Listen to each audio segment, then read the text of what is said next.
明けましておめでとうございます。代々木の家チャンネルです。今回は年も明けたっていうこともあるので、ちょっと改めてチャンネル紹介をしていきたいなと思ってます。このチャンネルでは建築あるいはインテリアに興味ある方、あ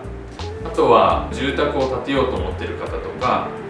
あるいはうちの家みたいにもともとあるその中古のマンションをリノベーションしたいなとか、そういうことを考えている方にですね、参考にしてもらえるような、チャンネルを作っていきたいなと思って活動しています。日々の暮らしとかこれからのライフスタイルを例えばちょっと変えていきたいなとか、そういうふうに思っている方に見てもらえたらなと思って活動しているので、もし興味ある方いらっしゃったらですね、最後まで見ていただけると嬉しいです。改めてですね、ちょっと自己紹介をしたいなと思っているんですけど、僕は今年齢としては32歳で、職業としてはですね、本職は空間デザインの会社をやっています。今この家はですね、大体3年ぐらい前に自分でリノベーションしたうちなんですけど、この家の名前が代々木の家っていうふうに呼んでいて、で、私自身が、ここの住人でもあるカイトと言います。初めましての方はよろしくお願いします。で、この YouTube チャンネルは、僕ともう一人一緒に作ってくれてる人がいて、みつくんっていうんですけど、他の動画でもたまに映り込んでることがあるので見たことある人もいるかもしれないんですけども、今日はですね、ちょっとみつくんに質問形式でいくつか質問をもらいながらチャンネルを紹介していけたらいいなと思ってますので、みつくんよろしくお願いします。よろしくお願いします。みつです。じゃあ最初の質問です。はい、カイトはなんでこのチャンネル始めたんだっけ？チャンネル始めた理由、はい、チャンネル始めた理由は、さっきも説明したように、一応自分でその空間デザインの会社やってるんですけど、こういう仕事してると、例えば自分がデザインしたお家の仕事とかを、自分のホームページに載せたり、あるいはインスタグラムとか載せて、それで紹介したりするんですけど、そこに載ってる情報ってその建てた直後のまだ住んでない時の写真とかがメインで、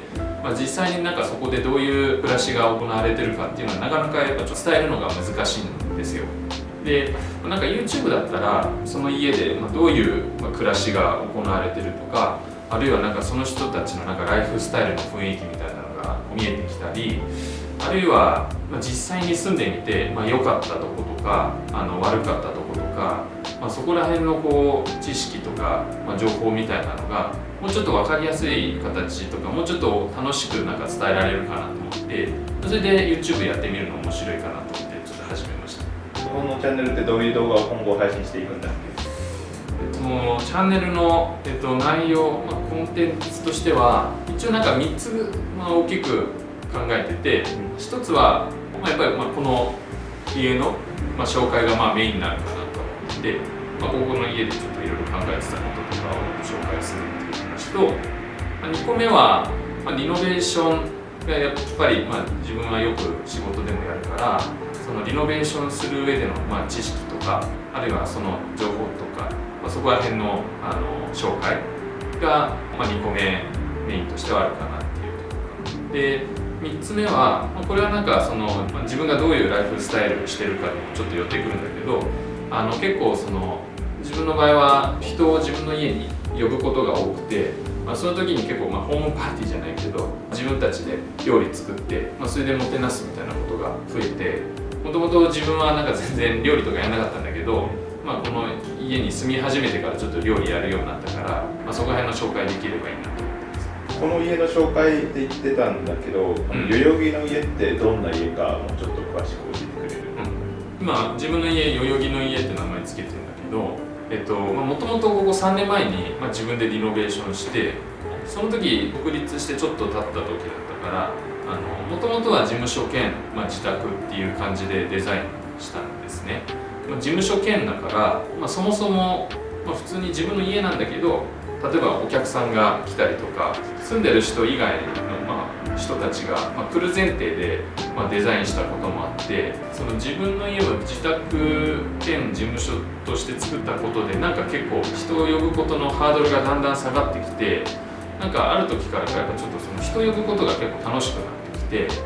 家開きっていうイベントって言ったらあれかもしれないけど、イベントみたいなのやってて、それ仕事とかじゃなくても、例えば自分のこの家に興味ある人とか、見に来てもらったり、あるいは仲いい人だったら、そのまま夜数人でご飯会やったりとか、人が集まるとか、人と人がつながれるような、そういう家のなんか一つのなんていうんだろうな、なんか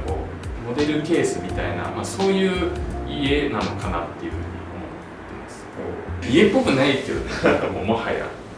そうだね。なんか内装もちょっと家っぽくないですねとかよく言われるし、実際いろんな人が遊びに来るから本当に家っぽくないかもしれない。直近で行った家開きってどんな感じだったのかしれない。家開きって呼び始めたのも結構最近で、僕がやってる家開き、だいたいインスタでみんなに告知してやるんですけど、友達とかは今日行きたいよって言ってくれて、そこでご飯会したりするんですけど、結構知らない人からも DM もらえて、知り合いじゃないけど行っていいですかみたいな、結構、ちゃんと丁寧に DM が来たりして、一応インスタのその人のアカウント見て変な人じゃないかチェックするんだけど、知らない人が来てもなんか個人的には結構面白いなと思ってて、初めましての方にも、家見てもらえるように、お昼の時間帯はルームツアーっていう形でなんか枠作って、そこで初めましての方が何人か来て、で家をちょっとみんなで歩いてちょっと紹介していくみたいな、そういうイベントが昼にやって、で夜はもともと知り合いとか友達同士で、少人数でホームパーティーやるみたいな、そういうイベントをやってるので、もともと家開きって言う前は、普通にホームパーティーって呼んでたんですけど、なんか最近は初めましての方とかが遊びに来てくれて、そういう人たちを、ルームツアーで一緒に紹介してもらうのも含めて、なんか呼ぶ名前ないかなって考えた時に、なんかホームパーティーっていうのもあれだから、言葉としてなんか家開きって言い始めるようになりました。確かにね、ホームパーティーってちょっとチャラいイメージが、ちょっと怪しいイメージがあるから、なんかもうちょっとカジュアルななんか言い方ないかなと思って家開きって名前つけました。いい。じゃあ2つ目のコンテンツでリノベの話があったと思うんだけど、具体的にどういう話をしてくれるのか教えてください。リノベーションについての動画は今まで何個か、リノベトークっていう形で出してるんですけど、なんかリノベトークで話したいのは、一つは、例えばなんかリノベーションするときにそもそも壁って壊していいのとか、床とか壁とかに使える素材ってどういうのがあるのとか、そういういわゆるリノベーションする時の、技術的な知識の話っていうのは知っていきたいなって思うのが一つと、あともう一つはそういうふうな技術的な話っていうよりはなんかライフスタイルみたいな話ができればいいなと思ってて、例えばうちの家は人を招きやすい家っていうのをテーマにリノベーションしたんですけど、自分が叶えたいというか、自分が目指したいライフスタイルを実践するためにはリノベーションを使ってこういうアイディアで家をリノベーションすればそういうライフスタイルができるんじゃないかとか、そういう話ができれば面白いかなと思ってます。なるほどね。家開きということでカイトも料理すると思うんだけど、実際もともと料理してたのか、いつから始めたのかとかちょっと教えてほしいな。でもそもそもなんかここの家に来るまでなんか全然料理してこなくて、ホームパーティーし始めた頃すら別にあんまり料理してこなかったんですけど、ホームパーティーとか今家開きとかで結構何人かに料理出すと出前とかで頼むってすごいお金かかるし、節約のために必要に迫られてもちょっと料理やるしかないみたいな状態に追い込まれて、それで料理を始めたんですけど、3年前に始めたけど、最初の方は本当にホームパーティーの時だけしか料理しないみたいな、パーティー料理しか作れなかっただからなんか素人でも簡単に作れて結構な量を作れる、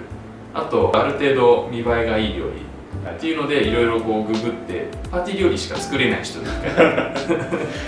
でも最近はでもそれで結構料理の癖がついたから結構実践するようになりました。だから結構男性陣はホームパーティーやって料理を覚えるのは個人的には結構おすすめかなとは思ってます。最近じゃなくてもいいけど、今まで作った料理で一番ユニークだった。ユニークか、ユニークじゃないけど、でもなんか一番なんだろうな、最近一番喜ばれるのはアクアパッツァかな。僕 YouTuber の気まぐれクックさんめっちゃ好きで、それで魚のさばく動画ずっと見てたから魚料理ばっか作るようになっちゃって、その流れで最近アクアパッツァをちょっと作るようになったんですけど、1匹ドーンって感じで結構見た目も派手だし量もあるし、作るのめちゃくちゃ簡単だから、個人的にもすごい作るの楽だし、みんな喜んでもらえるから、アクアパッツァ個人的にはおすすめです。ちょっとみんなからいじられ、娘がいじられるもうカイトが今年私生活で頑張りたいこと、私生活で今年の抱負を。確かに、筋トレしたい。ちょうど夏ぐらいの間は結構頑張って筋トレとかダイエットしてて、6、7キロぐらい痩せたんですけど、これでもまたちょっとね、多分1、2キロリバウンドしてて、また戻ってきてるから、ダイエット企画やりたい。いいね。健康に毎日過ごす。そうそうそう。お酒好きでもできるゆるゆるダイエットを長期間かけて企画とかやって。いいね。食べ放題飲み放題プランでダイエットしてできるのかしら。鶏のささみとブロッコリーしか出てこないかもしれないです。で最後、カイト締めてください。今回は質問形式で改めてチャンネル紹介の動画撮らせてもらったんですけど、このチャンネルでは、一つ大きなテーマとしては、人とのつながりを大切にするような暮らしっていうのをテーマに、いろいろ動画のコンテンツを作っていきたいなと思っているので、チャンネルを見ていただいている方々に楽しんでもらえるように、引き続き動画制作を頑張っていきたいと思いますので、皆さん今年もよろしくお願いいたします。このチャンネルに興味持っていただける方とかいたら、チャンネル登録してもらえると励みになりますので、よろしくお願いします。よろしくお願いします。それではありがとうございました。